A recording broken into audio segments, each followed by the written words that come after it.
Yun, magandang hapon po sa inyo lahat mga ka-viewers. Welcome po sa aking Facebook page at saka po sa aking YouTube channel. Ayun mga ka-viewers, paki-support naman po nitong video na ito mga ka-viewers.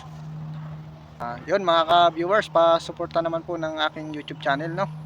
Ang akin pong link ay nandiyan lang po sa may baba ng profile. So madadirect po kayo dun sa aking YouTube channel, no. So ayun, for today's video mga ka-viewers, ay nako, grabe. Damuhan na dito sa aking garden. Ngayon lang uli ako nakabisita dito sa aking garden. So mapapansin niyo dyan sa likod ko ay matataas na ang damo. At saka yung ating saging ay kita pa naman yung dahon. So pagdating dito sa ating sitaw, hindi na natin malaman kung sitaw o damo pa. Tapos yung likod na yon, yung mortality namin, hindi na rin halos makita.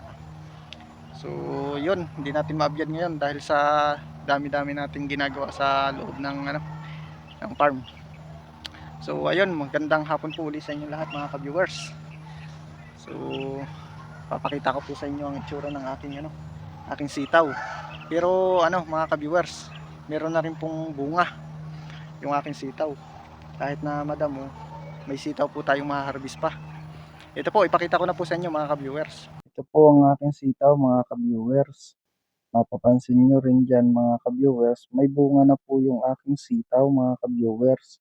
At may napansin lang po ako dito mga ka-viewers, yung dahon niya ay pinagpistahan po ng mga uod. Ayan nga pala mga ka-viewers, kahit pinagpistahan po ng uod yung aking sitaw at napakalusog ng aking sitaw at mahahaba pa po ito mga ka-viewers.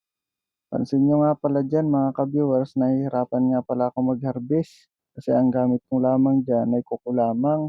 Napakatigas pa man din mga ka-viewers. Yan nga pala, ang hirap nga pala mga ka-viewers. Hawak mo ang cellphone mo habang nagbibideo ka. Ang hirap pala nitong ginagawa ko. Kaya pagpasensya nyo na mga ka-viewers. Dito po sa aking video na ito ay malikot po yung video. Kaya pagpasensya nyo na mga ka-viewers. Kasi wala po akong cameraman. Ayan nga pala mga ka-viewers, pansin ko din po talaga na marami din po akong na-harvest ngayong hapon na ito. Tamang-tama din po mga ka-viewers at wala pong ulam kami ngayong hapon. Buti na lang mga ka-viewers, bumisita ako dito sa aking taniman. Fast forward na nga pala mga ka-viewers. Ganito nga pala kadami yung na-harvest ko mga ka-viewers. Nakakatuwa naman mga ka-viewers kahit damuhan na yung aking sitawan, makikita pa rin mga ka-viewers na malusog pa rin po mga ka-viewers.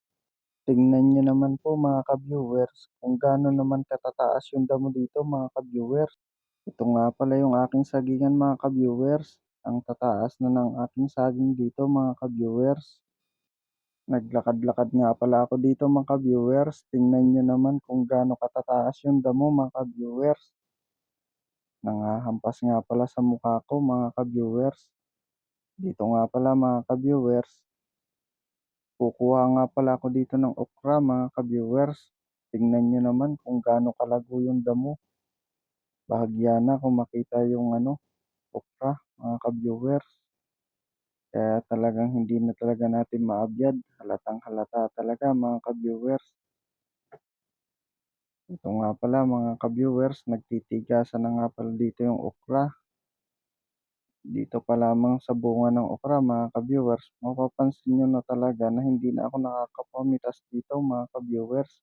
Kaya mapapansin ninyo dyan, tumitigas na po yung bunga ng okra mga ka-viewers. Namitas na rin po ako dito mga ka-viewers ng sili. Tamang-tama po ito. May kunting halang po mga ka-viewers. Yung aking gugulayin na sitaw. Mapapansin nyo din dyan mga ka-viewers, parang matanda na yung aking sili mga ka-viewers.